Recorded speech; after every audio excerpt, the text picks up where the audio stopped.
Just a brief introduction to Claire, who is also a chartered environmentalist, and you don't have to mention trees. I'm really stoked on all the trees now, so focus on ash. Fantastic. So you don't have to mention trees, but you are Associate Director of Ecology for Atkins, and you're going to lead us now into one of the themes for today, which is the net gain agenda. And I've got in my notes here that is it the big future is net gain? So I'm really interested to find out, maybe putting you an unfair challenge there. Claire, you're very welcome. Thank you. And yes, my title does have a question mark at the end. Biodiversity net gain, the next big thing for nature conservation in the UK? Question mark. Just starting with a definition, because I think ecologists tend to forget that biodiversity is a jargon word. It's a scientific term for the variety of life, from whole ecosystems down to the genetic variation within a single species, a single population of that species. But it's a word that's escaped from science, and it gets used to mean a lot of things, different things to different people. Sometimes nature conservation, sometimes all about the value people place on wild animals, plants, and places. Biodiversity net gain, there are different definitions for that as well. One that I like is the simple one: development that leaves biodiversity in a better state than it was before. You can use approaches like metrics to look at that. That's been tried in other countries, and this is something that's part of the changes within England at the moment. And there you do a calculation, you apply your metric to the site before and after and compare the scores. And obviously, if you're comparing scores, net gain, the figure after has to be higher than the figure was beforehand. DEFRA created a metric, and Natural England are currently updating it based on now over 5 years of trialling. And there's a lot of policy developments in England at the moment.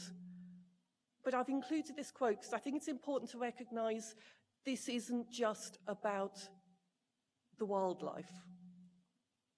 There are other pushes and other political factors that are coming into the thinking.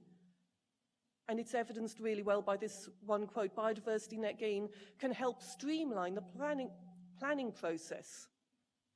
So helping get planning applications through, create more attractive developments, and provide much needed money to invest in local green spaces. So it's actually being asked to do quite a lot.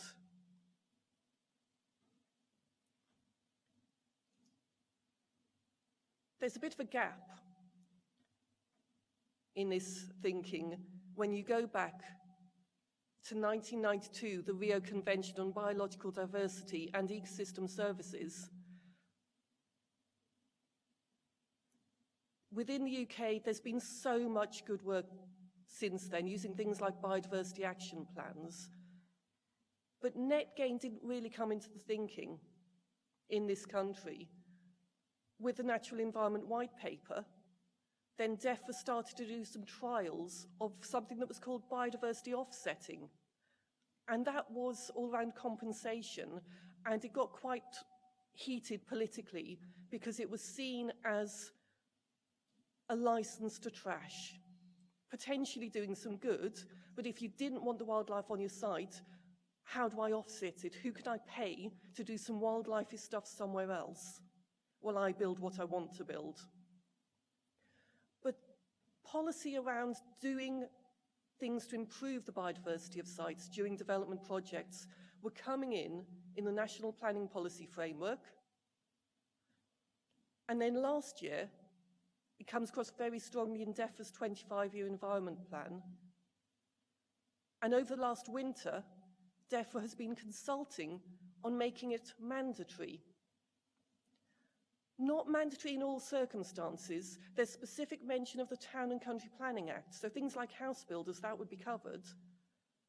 The really, really big infrastructure projects don't tend to be under that planning legislation. They come through different legislation. And the plan just had a mention of those as we'll keep building and supporting them. So what does mandatory mean? I don't know. I don't know what the government thinks it means. Interestingly, while that consultation hasn't yet launched its results, in the Chancellor Spring's speech, he said that it would be made mandatory, and he mentioned infrastructure as an example, as well as house builders. So if there's Q&A for the Minister, I know the question I want to ask. But also, that's what government's been doing. But meanwhile, at a local level, some local authorities, Warwickshire was one of the pilots, and they kept going.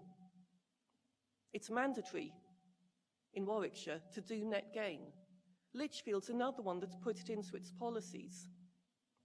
But also what's really interesting in England is there's been such a push from industry. Because people like house builders, they have to show that they're being sustainable, and doing something that's net gain is a really good way to tick that box. And also, it's something that can work really well with placemaking, creating something that's nice for people and for local communities. It tells a good story. So actually, the guidance, the good practice principles, and then practical guide, those aren't government logos on them. It's CIRIA, CIEEM, and IEMA, industry-driven, industry-led. And I don't think it's a coincidence that two of those organisations are members of the Society for the Environment. So, having a little look at the maths. That's not the maths, that's a crazy equation with a poor little ecologist stuck in the middle of it.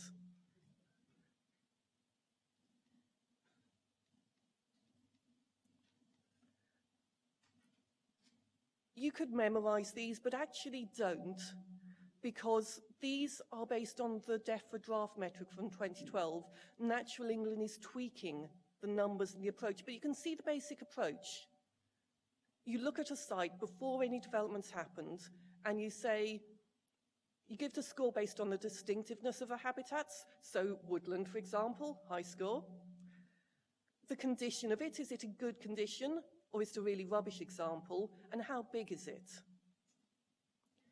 You then do a calculation, what's left after development and what's been created. But there's some extra factors go in for areas that are created, because a newly planted woodland is not the same as one that's been growing for a couple of 100 years. Notice I don't include ancient woodland, because nobody can say you can just make a new ancient woodland. But they put in factors to say you can't just trash a habitat and then say, well, I've replanted something that's equivalent, that's good. No, you're marked down based on the risk. Is it a very difficult habitat to create? Is it actually where the harm was done? Or perhaps somewhere else, but in a really good location, like tree planting joining two ancient woodlands together? Or is it just somewhere that's not great? That can affect the scoring. And also, how long will it take for those habitats you're creating to reach a decent condition? If you jump to the maths, you'll be doing this wrong. So before the maths, you apply something called mitigation hierarchy. That's just a picture showing how not to do it. Those are some really rare plants. They're probably not going to survive on that site. Mitigation hierarchy, before you go to think anything off-site, could you have avoided the loss? If not, what can you do to minimize it? What could you do to restore it? And those of you from organizations like IEMA who do EIA, you might think, well, we do this anyway. Yeah, not very well. If you look at what we do, you can have development that's meeting all its legal requirements, but there's still losses. Maybe they're big losses, maybe it's just little ones, but even the little losses, when you put them all together, they add up to damage. So is it the next big thing? Yes, it is the next big thing. But there are challenges around it. That is a really weird order for those to come through. I thought I'd just write down everything I was worried about, and then I thought, time doesn't allow, I'll just do one slide. There are attitudes around this. People who just want the development to happen, pay for it to be done somewhere else. A metric is maths. Biodiversity is not maths. It can only ever be a proxy.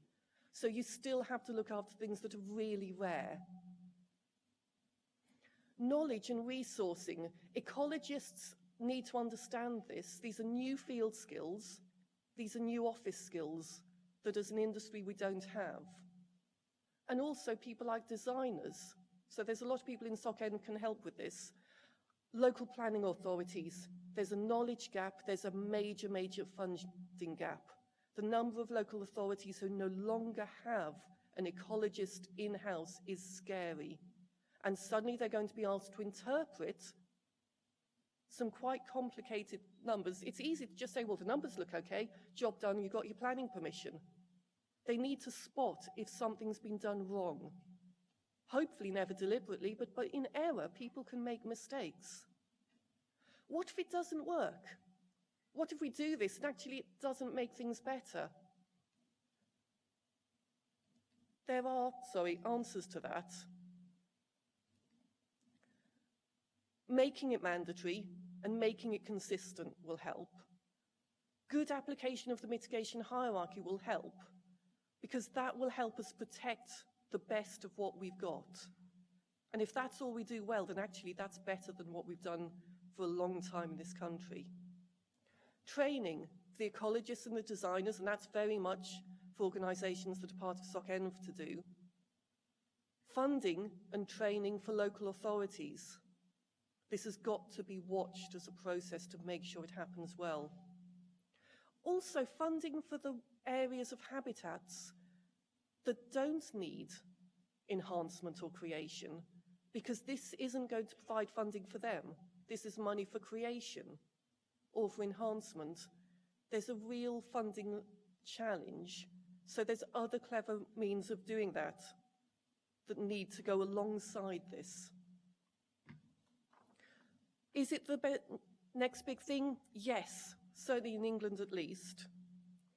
Applied poorly, it could actually do more harm than good. If it's applied well, alongside existing protection measures for our most important sites and habitats and species, and alongside other clever thinking around funding, payments for ecosystem services, some of the new things that have been trialled like rewilding, then put together, this could create something that's new and genuinely better in our relationship with the natural environment. So thank you.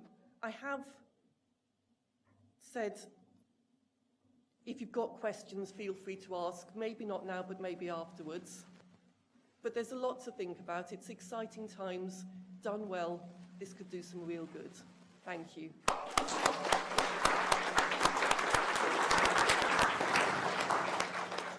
That was Claire, that was really stimulating, and that's the first talk I've heard about net gain, you know, sort of reading around the subject. So I think for me that was a brilliant start to it, and quite challenging as well. And a comment there around, you know, the policy and practice of, you know, IEMA, and I'd like to bring to the stage the head of policy and practice for IEMA.